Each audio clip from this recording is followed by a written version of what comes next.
তো মামার বাড়ি ঢুকতে এই যে দেখো আমরা এসছি 10টার সময়। তো হ্যালো বন্ধুরা, সবাইকে শুভ সকাল। সবাই কেমন আছো? আশা করি সবাই ভালো আছে, সুস্থ আছো। আমরাও ভালো আছি। তবে ভালো মন্দ কি বলবো বলো তো তোমাদেরকে। তো যাই হোক, আমি অনেক দিন ধরেই তোমাদের সঙ্গে মানে ইউটিউবে ভিডিও শেয়ার করিনি কারণ আমি তো রিদ্ধিসকে নিয়ে এই যে বাড়ির বাইরে আছি, মানে কলকাতাতে আছি। তো এই কলকাতাতে নানা রকম পরিস্থিতির মধ্য দিয়ে গেছি। বিগত 2 মাস আমি 2 মাস বাড়ির বাইরে ছিলাম। তো সেই 2 মাসে না আমার প্রচণ্ড খারাপ অবস্থা গেছে। রিদ্ধিসের শরীর খারাপ হয়েছে, হসপিটালে ভর্তি হয়েছিলাম। তারপরে ওকে চেক আপ করানো, এখানে সেখানে দৌড়াদৌড়ি করানো। তো সেই প্রত্যেক দিন ডাক্তারখানা যাওয়া বা ভর্তি হওয়া, সেগুলো প্রত্যেক দিনই তোমাদের সঙ্গে কি আর শেয়ার করব। তো সেই জন্য তোমাদের সঙ্গে কিন্তু আমি ভিডিও আর শেয়ার করিনি। তো এদিকে স্ট্যান্ডটাও আনতে পারিনি, তো সেই কারণে আর ভিডিও শেয়ার করতে পারিনি। তো যাই হোক, আমারও প্রচণ্ড জ্বর, সর্দি, কাশি, মানে সমস্ত রকম খারাপ পরিস্থিতির মধ্য দিয়ে গেছি। তো কি বলবো আর। তো সবসময় খারাপটাও তো তোমাদেরকে মানে কি দেখাবো। তো সেই জন্য রিদ্ধিসের পাপাও পছন্দ করে না যে সবসময় খারাপ খারাপ, তাই জন্য আমি তোমাদের সঙ্গে আর ভিডিও শেয়ার করিনি। তো আজ দীর্ঘ 2 মাস পর তো আমি বাড়ি যাব। তো সেই জন্য আজকের ভিডিওটা মানে শুরু করেছি। আর এদিকে রিদ্ধিস কিন্তু আমাকে একদমই কথা বলতে দিচ্ছে না। তো যাই হোক, তোমরা আজকে সারাদিন কি করি না করি তোমরা দেখো। আশা করি ভিডিওটা তোমাদের ভালো লাগবে। যেহেতু আমরা বাড়ি যাচ্ছি সেই জন্য আনন্দও হচ্ছে। আর এদিকে রিদ্ধিসের এমনি শরীরটা ভালো আছে, কিন্তু ওর মূলত ঠান্ডা সর্দি। তো সর্দিটা একটু আধটু তো আছেই। ভাবছি আবার অন্য কোথাও হয়তো দেখাবো। ওর মূলত ঠান্ডা সর্দি, ওর মানে বিশাল কিছু বড় কিছু এরকম কিছুটা নয়, কিন্তু মূলত ঠান্ডা সর্দি কাশি সেটাই ভালো হচ্ছে না। তো সেই কারণে কিন্তু মানে এদিক সেদিক আমাকে নিয়ে যেতে হয়। আর আমারও অবস্থা দেখো, চোখ মুখের অবস্থা দেখো, মানে আমার অল্প বয়সে না আমি বুড়ো হয়ে যাচ্ছি। তো কিছু করার নেই, মানে সন্তানকে ভালো রাখার জন্য, সন্তানকে সুস্থ জীবন দেওয়ার জন্য যদি মা বাবাকে এরকম পরিস্থিতি হতে হয়, কিছু করার থাকে না। আর সবাই আমার পরিস্থিতিতে নেই। তো যাদের বাড়িতে এরকম হয়, যারা এই পরিস্থিতিতে পড়েছো সন্তানকে নিয়ে, তারা অবশ্যই বুঝবে। তো আমাকে অনেকেই বলে যে মানে এখন আগে যা ছিলাম এখন তা নেই, কিন্তু কিছু করার নেই। দেখো, এরকম যদি সবসময় হতে থাকে, এরকম যদি সবসময় এখানে সেখানে যাই, তো মানুষের এরকম অবস্থা তো হবেই, মানে যা অবস্থা আমার দেখছো। তো যাই হোক, তোমরা পুরো ভিডিওটা দেখো, আশা করি ভিডিওটা তোমাদের ভালো লাগবে। আমি যে তোমাদের সঙ্গে কথা বললাম, ইন্ট্রো দিলাম বা সমস্ত কিছু রিদ্ধিসের ব্যাপারে, আমাদের ব্যাপারে জানালাম, এগুলো কিন্তু গতকাল সকালবেলায় ভিডিওটা শ্যুট করেছিলাম। তো গতকালই আমাদের বাড়ি যাওয়ার কথা ছিল, কিন্তু বাবার শরীর খারাপ হওয়ার জন্য বাবা তুলতে যেতে পারেনি বা রিদ্ধিসের পাপাও ওই দিক থেকে আসতে পারেনি। তো সেই কারণে কিন্তু আর বাড়ি যাওয়া হয়নি। তো আজকের সকালবেলায় দেখো, আজকের কিন্তু বাড়ি যাওয়ার দিকে রওনা হলাম। আর আমরা বাড়ি থেকে বেরিয়েছিলাম 11 তারিখ, আর বাড়ি ঢুকতে ঢুকতে কিন্তু 11 তারিখ হয়ে যাবে। আজ কিন্তু 10 তারিখ ভিডিওটা শ্যুট করেছি, কিন্তু বাড়ি যাব বলেই তো বেরিয়েছি।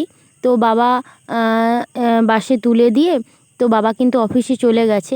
আর এদিকে দেখো, রিদ্ধিসের পাপা, আমি রিদ্ধিসকে নিয়ে দুজন কিন্তু বাড়ি যাচ্ছি। রিদ্ধিসের বাবা কিন্তু অনেক দিন হলো বাড়ি যায়নি, আর আমি তো এসছি 2 মাস হলো কলকাতাতে।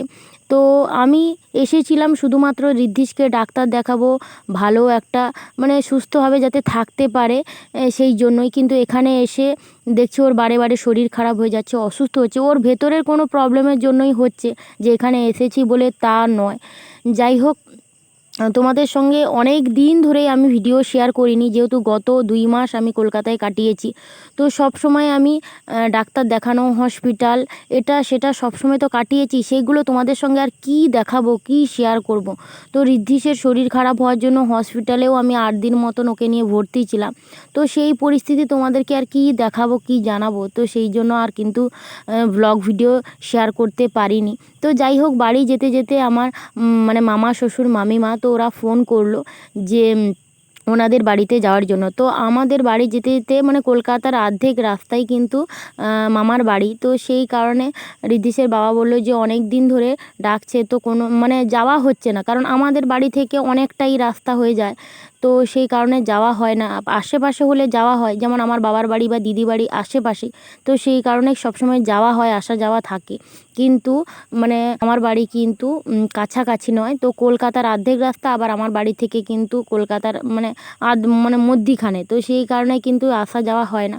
তো আজকের এতদিন পরে কিন্তু দেখো মামার বাড়িতে চলে এসেছি। তোমাদের সঙ্গে কথা বলতে বলতে বাস, অটো, ট্রেকার সমস্ত কিছু পার করে চলে এলাম। তো একদম এইখানে দেখো টোটো নামিয়ে দিয়েছে। তো মামার বাড়ির কাছেই কিন্তু এই যে মিষ্টি দোকানটা রয়েছে, তো ওইখানে তো ফল নিচ্ছিল ঋদ্ধিসের পাপা, তোমরা তো দেখতেই পেলে। আর এখানে দেখো একটু মিষ্টি নিয়ে নিচ্ছি।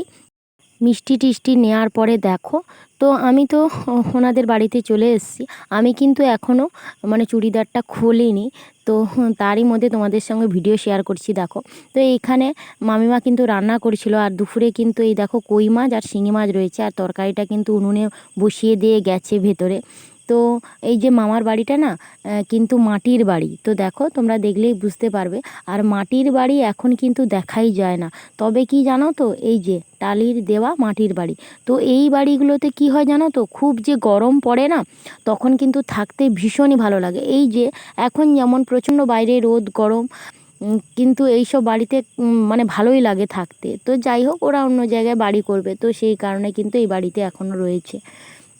আর বড় ভাই তো বাইরে চাকরির সূত্রে থাকে, আর ছোট ভাই, মামা, দিদা আর মামিমা, এই এদের সংসার। তো যাই হোক, আমি এসেই দেখো, তো ওদের একটা বাতাবি লেবুর গাছ আছে। আমি যখন বাড়িতে ঢুকছিলাম তখন আমি জিজ্ঞাসা করলাম বরকে যে এই বাতাবি লেবুর গাছটা কাদের ঘরে, তো ও বলল যে এটা মামার ঘরে। তো আমি ভাবলাম যে না, মামার ঘরে যখন, তাহলে নিশ্চয়ই আমি এটা ব্লগে শেয়ার করব, বন্ধুদেরকে দেখাবো, আর তার সঙ্গে একটা পারবো, কেমন লাগে খেতে অবশ্যই সেটা দেখাবো বা জানাবো।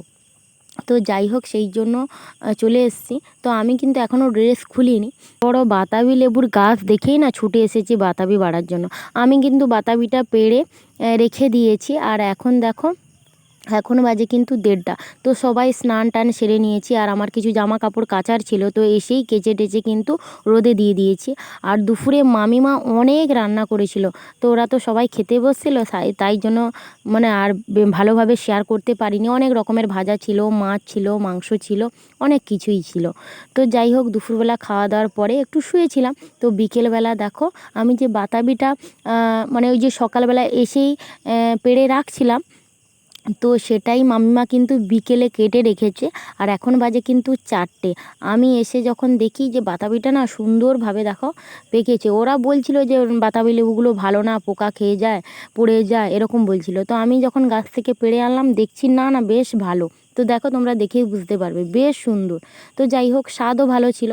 তাই গাছ থেকে কিন্তু লঙ্কা পেড়ে নিয়ে এসেছি। বাড়িতে লঙ্কা ছিল না বলে লঙ্কা পেড়ে নিয়ে এসেছি। আর দিদা দেখো, দিদা এইদিকে বসেছে। দিদা কিন্তু মেখে খাচ্ছে না, এমনিই খাচ্ছে। আর আমি গাছ থেকে ওই যে কাঁচা লঙ্কা, পুকুর ঘাটে গাছ ছিল, তো কাঁচা লঙ্কা আর নুন দিয়ে ওইগুলোকে মানে মাখাচ্ছি। আর এইদিকে বরকে বললাম যে একটু ভিডিও বানিয়ে দাও। তো ঋদ্ধিস কিন্তু ওইদিকে ঘুমাচ্ছে। আর মামা মামিমা ওরা কিন্তু এসব খায় না, কারণ বাড়ির গাছের গাছ থাকলে যা হয়, তো মাঝে সাঝে তো খায়, সবসময় খায় না। তো ওরা অন্য জায়গায়, যে আমরা খাওয়া বলে কিন্তু এসছি। আর এই যে মাখাচ্ছি না, এতেই কিন্তু জিভ থেকে জল পড়ছে, কারণ দেখো বাতাবিটা এত সুন্দর। আর লঙ্কা লেবু দিয়ে মানে লঙ্কা আর নুন দিয়ে মেখেছি, দারুণ খেতে লাগছিল। তো যাই হোক, আমরা কিন্তু অর্ধেকটাই শেষ করে ফেলেছিলাম, তারপরে ভাই এসে পরে খেয়েছিল। আর এখন বাজে কিন্তু 6টা। তো বিকেলবেলায় ওই বাতাবিটা মাখা খেয়ে ঋদ্ধিসকে একটু ফল টল খাইয়ে আমরা সবাই একটু ঠাকুর মন্দির সামনেই আছে, তো ওখানে ঘুরতে গিয়েছিলাম। তো ওখানে ঘুরে টুরে এসে ঋদ্ধিস এখন দেখো বিস্কুট খাচ্ছে। তো ও না ভাত মুড়িটা এখন একটু খেতে চাইছে না, আসলে কয়েকদিন অসুস্থ ছিল তো সেই অসুস্থ থেকে উঠেছে, তো সেই জন্য মুখের স্বাদটা চলে গেছে। তো সেই কারণে বিস্কুট মাঝে সাঝে মুড়ি বাইরের এটা সেটা খায়, ভাতটা খুব একটা পছন্দ করছে না। তো যাই হোক, আবার রাতে রান্না বান্না হচ্ছে দেখো, দুপুরেও মাংস খেয়েছি, আবার রাতে মামা মাংস নিয়ে এসছে। তো আমার দেখেই তো হয়ে গেছে যে আমি ভাবছিলাম যে আলু মাখা আর ডাল সেদ্ধ হলেই মনে হয় ভালো হতো, ভালো করে খেতাম, কিন্তু মাংস হচ্ছে।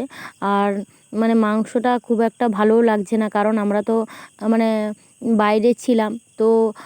গতকালকেও আমরা খেয়েছি, বাবা নিয়ে এসেছিলো, আবার দুপুরেও খেয়েছি, আবার রাতে। তো বললাম যে আলু মাখা ডাল করতে, কিন্তু মামা তো নিয়ে এসছে, কিচ্ছু করার নেই। তো অল্প করেই নিয়ে এসছে, সবার অল্প অল্পই হবে। আর আমি কিন্তু ওই সবজি পাতিগুলো কেটে দিয়েছি, আর এদিকে ঋদ্ধিস প্রচণ্ড পরিমাণে দুষ্টুমি করছে। তো যাই হোক, কেটে টেটে দেওয়ার পরে মামিমা কিন্তু ওই রান্নাঘরে রান্না করতে বাইরের যে উনুন শালটা আছে ওইখানে কিন্তু চলে গেছে। আর এইদিকে ভাই আর ঋদ্ধিসের পাপা একটু ঘুরতে গিয়েছিলো বাইরে সন্ধ্যাটায়, তো ওরা ফুচকা নিয়ে এসছে, আর এখন সবাই মিলে ফুচকা খাচ্ছি।